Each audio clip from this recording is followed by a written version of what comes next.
10절입니다. 너희 중 남자는 다 할례를 받으라. 이것이 나와 너희와 너희 후손 사이에 지킬 내 언약이니라. 하나님이 오늘 본문에서는 할례를 강조하십니다.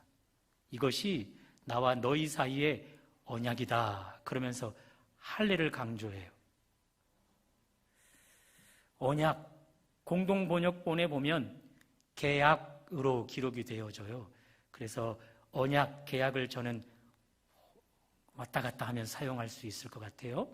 계약을 통해 예를 한번 들어볼게요. 제가 제주도로 이사를 오면서 함덕으로 또 북촌으로 들어오면서 이사를 2번 하게 되었잖아요. 집이 없는 저로서는 집이 있는 주인과 계약을 통해서만 한시적으로나마 집주인 행세를 할 수 있는 것 아니겠습니까? 두 집 주인이 저에게 계약서를 내밉니다. 조건을 봤더니 집값은 얼마, 살 수 있는 기간은 몇 년, 또 기타 여러 조건들을 기록해 놓았어요. 제가 그 계약서 내용을 보고 수락했다 치자고요. 그러면 그분과 제가 도장을 꽝꽝 찍으면 이제 제가 그 집의 주인 노릇 할 수 있는 것입니까? 아니죠. 가장 중요한 것, 매도인에게 매수자인 제가 집값을 지불해야 됨이 남아있는 거죠. 그것이 선행되어야만 제가 한시적이나마 그 집 주인 행세를 할 수 있는 거잖아요. 하나님께서 아브라함과 그의 후손에게 언약을 체결하기를 원하십니다. 그러면서 계약서를 내밀어요. 그 계약서 내용이 2가지입니다. 첫 번째 내용입니다. 그것은 오늘 본문은 아니지만 지난주 본문이에요. 7절 하반절을 보시면 7절 하반절, 너와 내 후손의 하나님이 되리라. 너와 내 후손의 하나님이 되리라. 여기서 힌트를 얻으면 나는 너와 너희 후손의 하나님이 될 것이다. 그것이 첫 번째예요. 두 번째는요, 오늘 보면 14절입니다. 14절을 한번 쭉 따라가 보십시오. 할례를 받지 아니한 남자 곧 그 포피를 베지 아니한 자는 백성 중에 끊어지리니, 백성이라는 단어에서 힌트를 얻어보면 너희는 내 백성이 되리라. 이것을 정리해 보면 나는 너와 너희 후손의 하나님이 될 것이고, 그리고 너와 너희 후손은 내 백성이 될 것이야. 이것이 성립되기 위해서 할례를 받으라. 그것이죠. 자, 아브라함이 계약서를 보았어요. 그것을 수락했다고 쳐요. 하나님과 아브라함이 도장을 꽝꽝 찍으면 하나님께서 아브라함의 하나님이 되는 것입니까? 그러면 아브라함은 하나님의 백성이 되는 것입니까? 아니지요. 선행되어야 될 조건이 남아 있습니다. 무엇입니까? 할례입니다.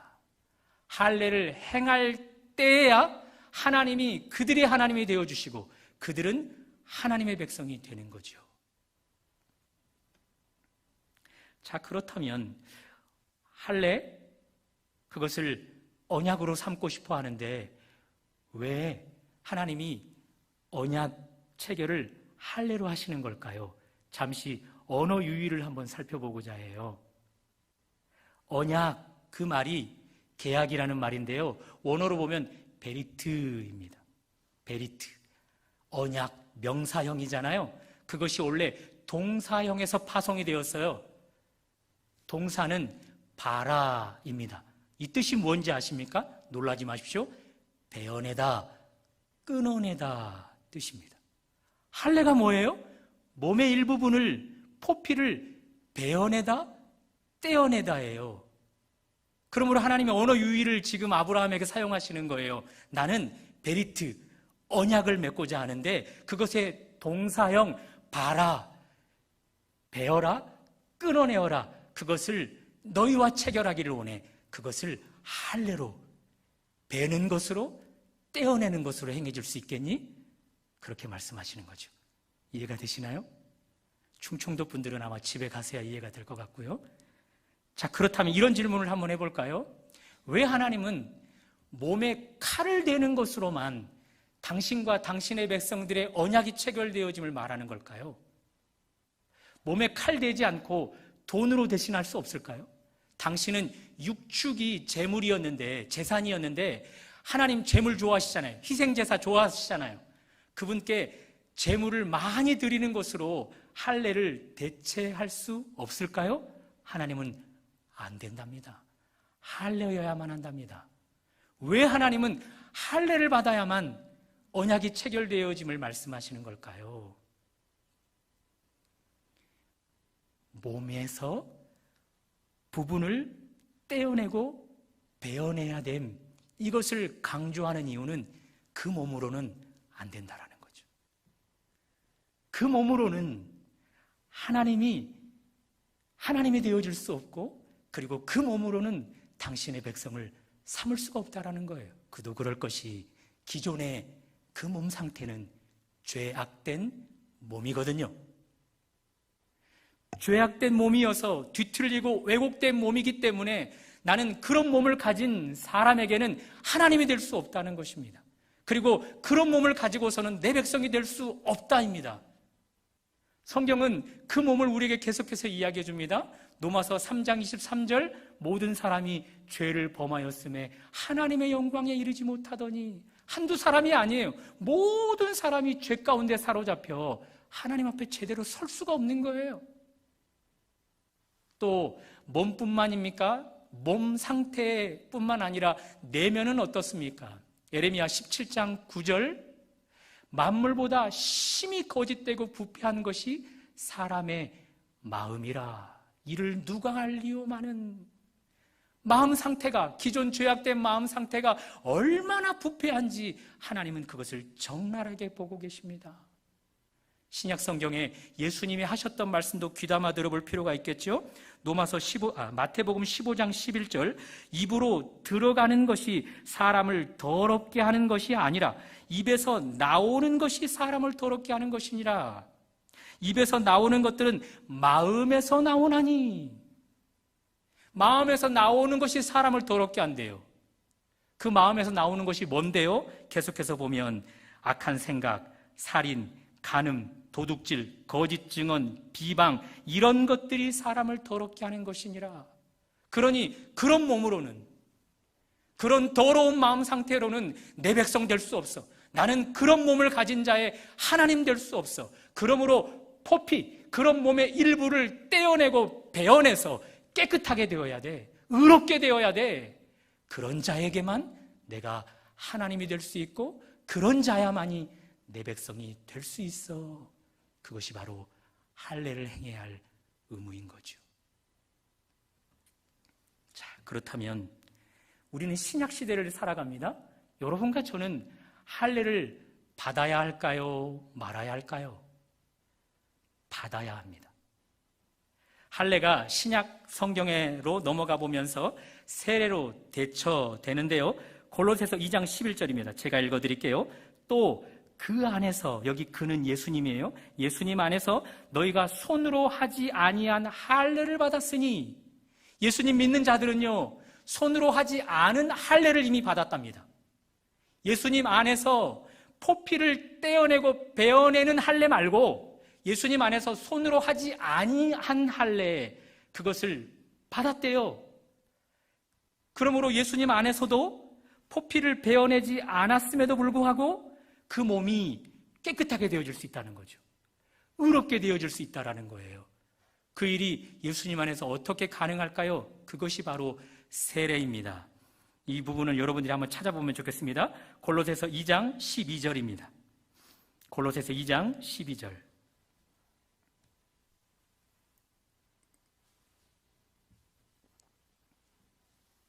골로새서 2장 12절 제가 읽어드립니다.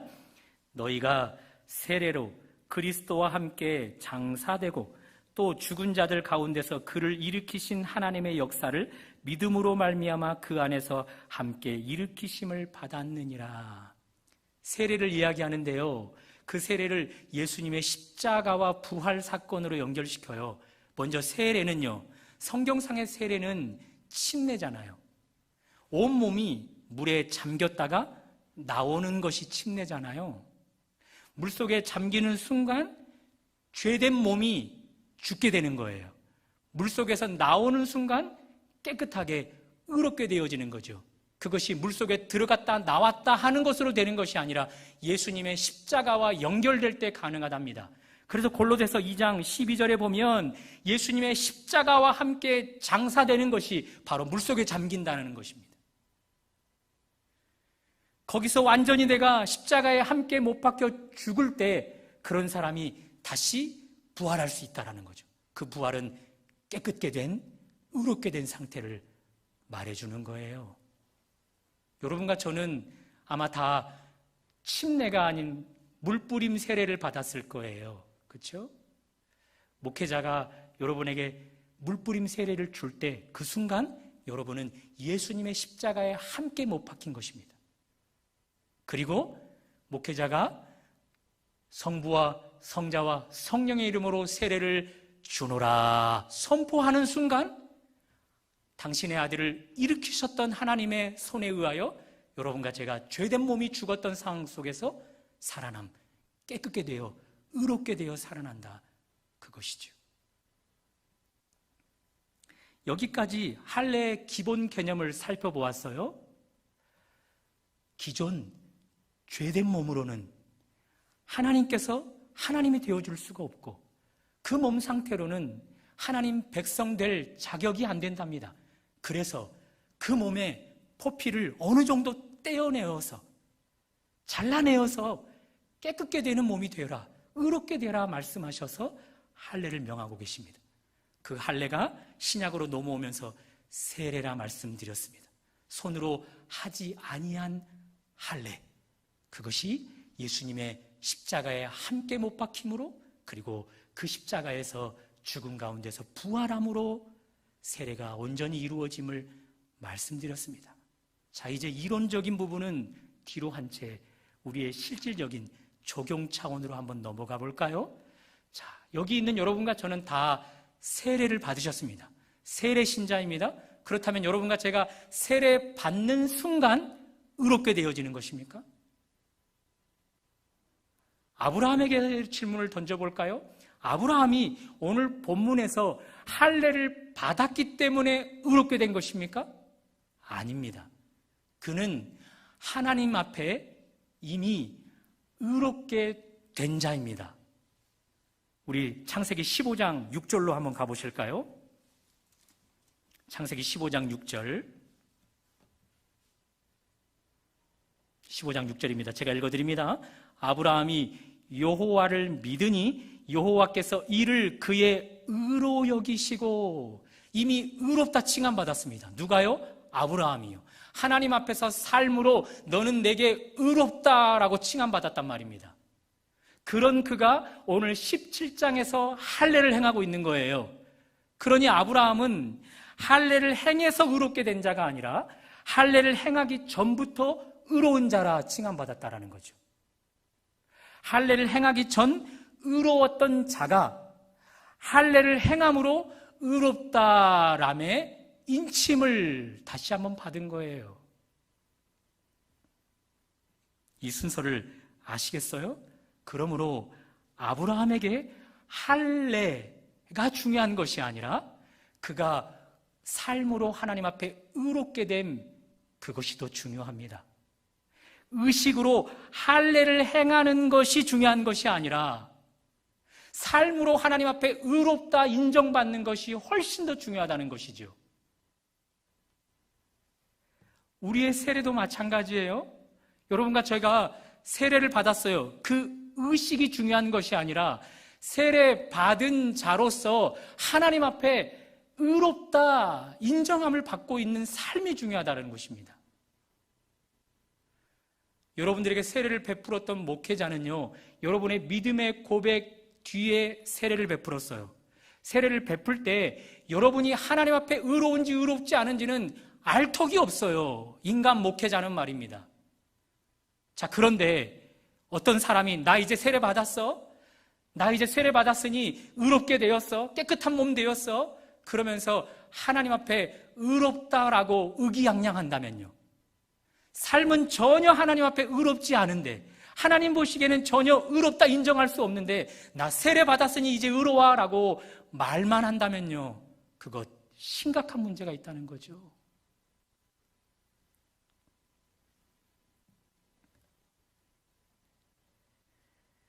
할례, 오늘 설교 제목을 할례, 언약의 표징 그렇게 잡았어요. 할례로만 잡아도 되는데 언약의 표징을 성경이 강조하고 있기에 언약의 표징이라 잡았어요. 표징, 그것은 밖으로 드러나는 특징이에요. 할례를 행하면 내 몸에 포피 일부분을 도려내는 거잖아요. 그것이 바깥으로 드러난 특징이잖아요. 그것이 표징인데요. 그 표징은 그렇게 표면적인 표징만 있어야 될 것이 아니라 이면적인 표징이 같이 나타나야 돼요. 그것이 무엇일까요? 계속해서 말씀드리고 있는 삶으로 하나님 앞에 의롭다 인정함 받는 것, 그것입니다. 유대인들이 그들의 참 구원자 예수, 그분을 십자가에 못 박아버린 이유가 무엇이죠? 그들은 표면적 할례만 강조했어요. 언약의 표징, 난지 8일 만에 부모를 통해 할례를 받았어. 할례 받았으니 나 의롭게 되었어. 그러니 나 아브라함의 조상의 후손이야. 그리고 나 하나님 백성이야. 하나님이 나의 하나님이고 나는 하나님의 백성이야. 그러니 너 같은 예수 없어도 나 구원받을 수 있어. 이렇게 돼버리는 거죠. 표면적 표징이 아닌 이면적 표징? 하나님 앞에 삶으로 의롭다함이 없음에도 불구하고 할례 받았으니 됐어. 그것이 결국 예수 그리스도를 십자가에 못 박아 죽여버린 거예요. 저를 포함한 한국교회 성도들의 문제점이 그것 아닌가요? 나 세례 받았어. 나 교회 다닌다니까. 나 교회 생활 열심히 한다니까. 나 기도회도 참여한다니까. 나 헌금 생활도 한다니까. 나 직분자라니까. 그러면서 표면적 표징, 형식적인 것에만 집중한 채 이면적, 본질적인 표징, 삶으로 하나님 앞에 의롭다 인정받는 삶을 간과하는 것, 그것이 한국교회의 심각한 문제 아닌가요? 역대상 16장에 보시면 다윗 왕이 하나님의 법궤를 옮길 성막을 지어놓고 하나님의 법궤를 옮길 두 번째 작업을 합니다. 왜 두 번째냐면요, 첫 번째 철저하게 실패했어요. 하나님의 법궤는 구별된 레위인이 그것도 어깨에만 메어서 옮겨야 되는데 레위인이 아닌 보통 사람으로 그것도 새 수레의 법궤를 옮기다가 하나님의 재앙을 당하고 말았어요. 우사가 하나님에게 찢김을 받고 말았어요. 그래서 두 번째는 철저하게 준비하는 거예요. 레위인들로만 선별을 했어요. 자, 레위인들이 구비되었습니다. 그들로 인해 법궤만 옮기면 이제 끝나는 거예요. 그런데 다윗 왕이 레위인에게 또 한 가지 명령을 내리는 거예요. 뭔지 아세요? 성결하라입니다. 성결하라입니다. 몸을 깨끗이 하고 마음을 깨끗이 하라. 그것을 먼저 명령을 내려요. 왜요? 레위인이라는 것은 표면적인 표징일 뿐이잖아요. 형식적인 표징일 뿐이잖아요. 직분이 그저 레위인이라는 것을 말해줄 뿐 그의 내면은 얼마든지 더러울 수 있거든요. 그런 레위인이라 할지라도 어깨에 메고 법궤를 옮기다가는 또다시 하나님의 재앙을 당할 수가 있거든요.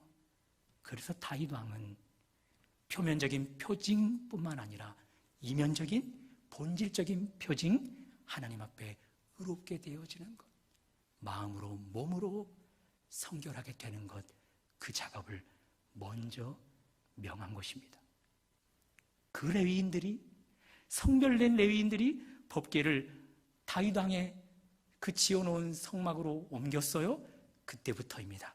하나님께서 왕과 그 자손과 모든 백성들에게 태평성대의 복을 주십니다.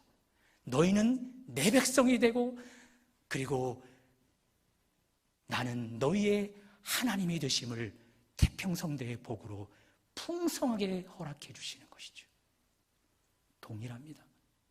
오늘날 레위인은 여러분과 저예요. 여러분과 제가 이 시대의 레위인입니다. 그러나 직분은, 레위인이라는 직분은 그저 표면적인 표징일 뿐이에요. 이것으로는 레위인 나올 수가 없는 거예요. 우리가 정말 레위인처럼 구별된 자 되려면요, 우리의 내면적인, 우리의 이면적인, 본질적인 표징이 뒤따라야 돼요. 무엇이지요? 삶으로 하나님 앞에 의롭다 인정함을 받아야 하는 거예요.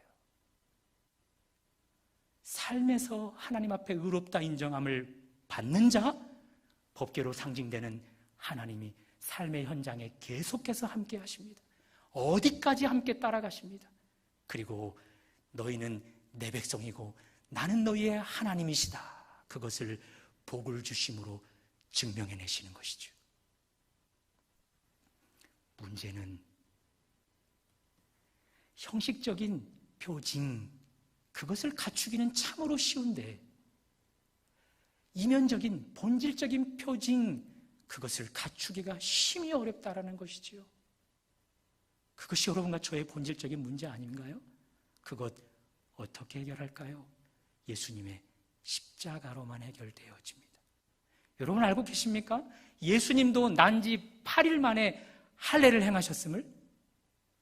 누가복음 2장 21절, 할례할 8일이 되매 그 이름을 예수라 하니, 난지 8일 만에 할례를 받으신 뒤 예수님께서 천사들에 의하여 명함받은 이름 예수, 그 이름으로 지음을 받았어요. 할례 두 가지 표징이 따른다 말씀드렸습니다. 밖으로 드러나는 표징, 할례를 받았으니 포피를 베어넣었으니 이제 한 가지 표징은 되었어요. 이제 이면적인 본질적인 표징이 남았어요. 예수님이 할례를 받았지만 한 가지 표징만 있어서는 안 돼요. 본질적인 표징, 하나님 앞에 삶으로 의롭다 인정함을 받아야 돼요. 우리 예수님 삶으로 의롭다 인정함 받았을까요? 우리는 성경을 통해 알고 있지만 그분의 인생 여정을 한번 따라가 볼까요? 30살이 되었습니다. 세례 요한에게 또 예수님은 세례를 받았습니다. 세례를 받은 뒤 요단강에서 올라오실 때 하늘로부터 하나님의 음성이 들립니다. 마태복음 3장 17절, 하늘로부터 소리가 있어 말씀하시되 이는 내 사랑하는 아들이요 내 기뻐하는 자라. 달리 말하면 너는 내 아들이고 나는 너의 아버지야.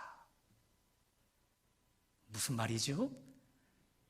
예수님은 할례를 받은 뒤부터 표면적인 표징뿐만 아니라 본질적인 표징, 하나님 앞에 삶으로 의롭다 인정함을 받으셨다는 거죠. 그리고 예수님이 십자가에 못 박혀 죽으셨어요. 그 된 일을 다 지켜본 자가 이방인 백부장이잖아요. 그가 십자가에 돌아가신 예수님을 향해 뭐라 이야기하죠? 이는 진실로 하나님의 아들이었도다. 태어날 때부터 죽을 때까지 표면적인 표징뿐만 아니라 이면적, 본질적인 표징, 삶으로 하나님 앞에 의롭다 인정함을 받으셨다. 그런 뜻입니다. 예수님 외에는 두 가지 표징을 다 갖춘 분이 안 계셔요. 왜 여러분과 제가 세례, 형식적으로 받은 이 표징은 갖추기가 쉬움에도 불구하고 그 세례 이후 삶으로 하나님 앞에 의롭다 인정함 받는 그 본질적인 표징이 뒤따르기가 어려울까요? 예수님이 아니기 때문에 그래요. 그래서 우리에게는 예수님이 필요한 것입니다. 그래서 우리에게는 예수님의 십자가가 필요한 것입니다. 그래서 예수님은 당신의 영을 이 땅 가운데 보내셔서 우리를 십자가로 오라고, 십자가로 오라고. 세례의 의미, 그 십자가에서 내 손과 내 발에 함께 포개어져서 함께 매달리자고, 거기서 함께 죽자고, 완전히 거기서 죽어서 새로운 피조물로 태어나 그때부터 형식적인 표징뿐만 아니라 본질적인 표징, 하나님 앞에 의롭게 되는 삶을 살아가라. 말씀하시는 것이죠. 어떻게 여러분은 십자가로 이끌림을 받고 있습니까? 말씀과 기도 외에는 거룩해질 수가 없답니다. 하나님 말씀을 빼놓고는 십자가 앞에 다가갈 수가 없어요. 말씀과 기도를 빼놓고서는 예수님의 십자가에 내 몸이 포개어지는 것 어림없는 일입니다. 그러나 저는 말씀과 기도 중에 기도를 더 강조하고 싶어요.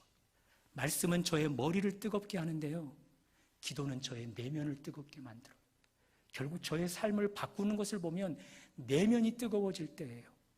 기도할 때 머리가 뜨거웠던 그 열기가 가슴으로 뜨거워져서 저의 삶을 바꾸어가는 것을 경험해요. 개인적으로 저는 코로나19가 직격탄을 맞는 순간부터 여러분과 함께 새벽으로 저녁으로 개인 기도회를 하자고 정해놓고 기도하며 달려왔잖아요. 지금까지 함께 그 기도에 동참하는 사람이 있는가 하면 이미 다수는 그 기도의 자리에 보이지 않습니다.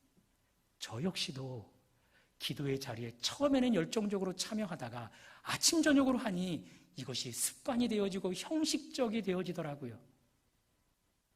감사하게도 그런 형식적이 되어져 가는 저를 하나님이 더 강권적으로 당기시는 일들이 있었습니다. 그것이 바로 김현숙 집사님이십니다. 내가 기도의 자리에 나가서 기도하면 진행되지 않아야 될 항암 치료가 진행되어질 것 같아요. 그래서 피곤해도 오늘 내가 가서 기도하면 하나님이 부족한 내 기도 들으시고 그분을 한 번 더 붙잡아 주시지 않겠나? 오늘은 피곤해서 좀 쉬고 싶어도 내가 가서 기도하면 하나님이 내 기도 들으시고 그분의 체력을 조금 더 끌어올려 주시지 않겠는가? 그런 일들로 아침 저녁으로 계속해서 더 열정을 가지고 하나님 앞에 나아가고 있습니다. 십자가 앞에 나아가고 있습니다. 그분뿐만 아니죠. 교회 예배 가운데 크게 방해를 주고 계시는 분, 그분에 대한 기도가 또 절실해지는 것입니다. 내가 기도하면 이번 주에는 그분이 하나님 앞에 정말 멋진 예배자로 설 수 있지 않겠는가? 그리고 우리 교인들이 가지고 있는 크고 작은 기도의 문제를 제가 듣고서 점점점 예수님 앞에, 십자가 앞에 가까이 가고 있습니다. 그런 일들이 하루하루 지속되어지다 보면 내가 예수님의 십자가에서 완전히 죽을 수 있지 않을까요? 예수님의 십자가에서 완전히 죽어서 완전한 새로운 피조물로 살아나 삶으로 하나님 앞에 의롭다 인정받을 수 있지 않을까요? 사랑하는 여러분, 할례 반드시 행해야 합니다. 기존 몸으로는 할례나 손으로 하지 아니한 할례나 받은들 동일합니다. 그 몸 상태로는 하나님께서 하나님이 되어주실 수가 없습니다. 하나님이 그런 몸으로는 당신의 백성을 삼으실 리가 없습니다. 그래서 우리에게 세례를 베푸시면서 십자가로 우리를 점점 부으시는 것입니다. 오라고. 말씀과 기도가 십자가로 가까이 가게 하는데, 말씀과 기도가 여러분과 저를 십자가에 더 온전히 매달리게 하는데, 여러분 말씀과 기도 앞에 얼마나 스스로를 노출시키고 계십니까? 상황이 어려워지는 일, 하나님이 여러분을 부으시는 것입니다. 십자가로 오라고 말입니다. 주변에서 여러분들에게 기도의 제목이 들려오는 것, 그 사람이 여러분에게 기도 제목 주는 것이지만 하나님이 그 사람을 통해서 여러분에게 십자가로 오라고 손짓하는 것입니다. 그 손짓에 여러분이 반응하시면 어떨까요? 십자가에서 더 더 매달려 온전한 죽음 이루어져 거기서 새로운 피조물로 태어나 삶으로 의롭다함, 그 본질적인 표징이 우리의 삶에 드러나면 어떨까요? 그때부터일 것입니다. 다윗 왕이 옮긴 법궤, 하나님으로 상징된 법궤가 그와 그의 자손과 그의 나라를 복주고 복주어 태평성대를 이루게 하십니다. 여러분과 제가 표면적 표징이 아닌 이면적 표징, 본질적인 표징으로 하나님의 법궤를 맨 참된 레위인이 될 때 여러분과 저의 삶에 법궤는 계속해서 함께 할 것입니다. 우리 가정 안에 그 법궤는 계속해서 함께 할 것입니다. 우리의 삶의 현장에 그 법궤는 함께 하실 것입니다. 사역의 현장에도 동일할 것입니다. 그리고 나는 너희의 하나님이 되고 너희는 내 백성이 되었다, 그 표징으로 우리에게 복주고 복주어서 태평성대를 경험케 하실 것입니다. 그런 은혜가 할례, 표면적 표징뿐만 아니라 이면적인 표징을 경험하는 여러분과 저에게 있으시기를 주님의 이름으로 축원합니다.